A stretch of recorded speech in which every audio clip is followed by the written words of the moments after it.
We have been selling Harrison rods, let's say 10 years now. Let's have some questions to Steve Harrison. First of all, how long is your company? When did you start with it?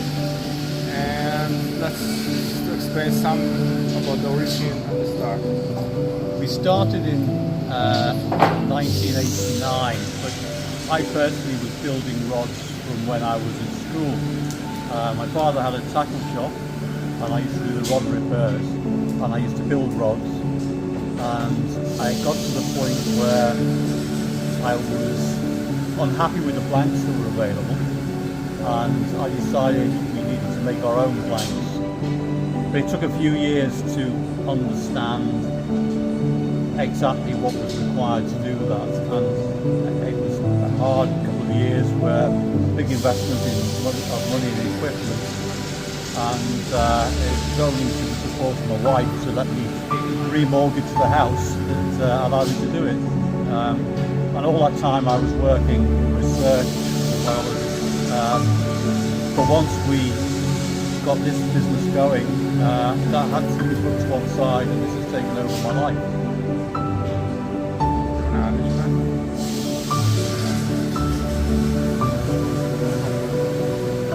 Most of the questions came, what differs the Harrison rods from the cheaper ones and from the concurrents? What do you think you're strongest in? I think it's best to think of the difference between a McDonald's and a good restaurant. It starts off with the best ingredients, the best materials, which we source from around the world. And then design's very important, of course. Being close to our customers and communicating and knowing what people want is important. And then having a really good team of people, and most of my staff have been with us more than 20 years. They're excellent at their jobs, and like top chefs, they won't accept anything other than the best. And the results speak for themselves. We're not great at marketing, but we're a good product that sells around the world because of its reputation.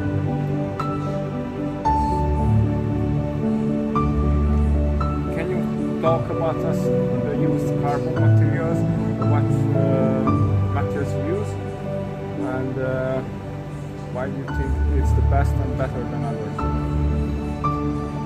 We use about 4 different materials in an average carp rod, sometimes 5, and we use high modulus in the lower section, either Torre or Mitsubishi, and we use intermediate modulus in the tip section, and then we use high strength at different angles to strengthen the rods. We also buy some woven fabrics in the UK, and we source them around the world according to which country is best at supplying those. Korea is very good at supplying thin, lightweight carbon fibre pre-preg for our thin layer technology, and the UK is very good at supplying the woven materials. And combined together, we end up with a blank which is unique in its approach to design. We introduced the use of high modulus in carb rods, and we introduced stiffening local areas with different materials, and the multi-modulus concept where we have different materials in different sections. And today a lot of people have copied us. We introduced overfit joints when nobody else was doing those. And rods may look the same today, but on the inside they're very different, and it starts with the people that make them, the materials. Yeah, question related to the materials. You explained earlier to me that your rods does not soften up. Can you explain in a short term why they hold and last long? Well, first let me start by saying that we examine older rods that have been returned from maybe a replacement ring, and we know they don't soften.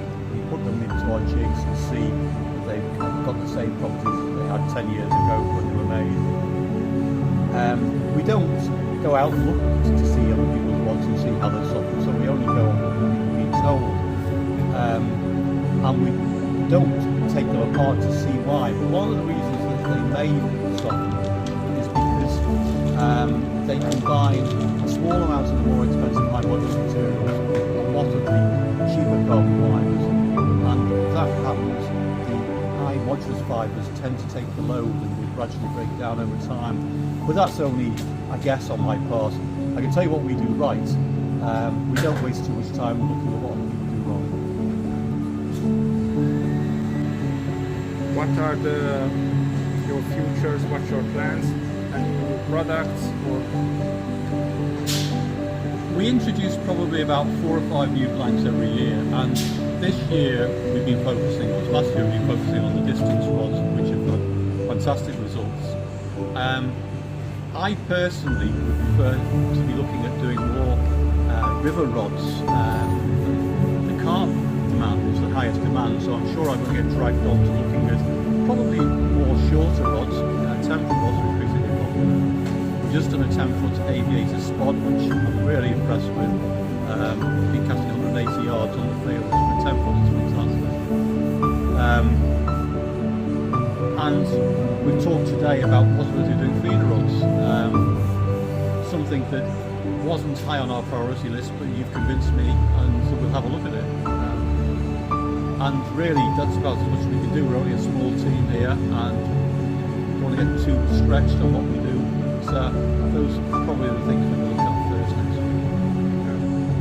so, what impressed me by coming in, and I said that to you, that is much amount of handwork and family work and the stuff that is working around. So just a few sentences about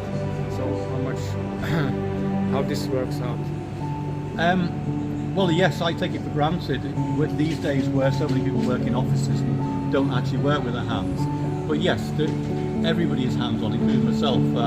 I like to spend some time in the office in the morning, but then after that I'm out and I will help and do things and probably annoy the staff, but at the end of the day it's a hands-on place with a high labour content, and a lot of it, as you probably saw with Andy Rowland that night before, is just taking a bit more time. Sure, you can tack a blank on, a pattern onto a mandrel in seconds, but you know it's somehow better when somebody takes a minute over it, and it's add up, and over the period of time we make a blank, the labour content in a blank is probably quite a lot higher here than in most places, because people spend the time to take care and look at it properly while they're doing it.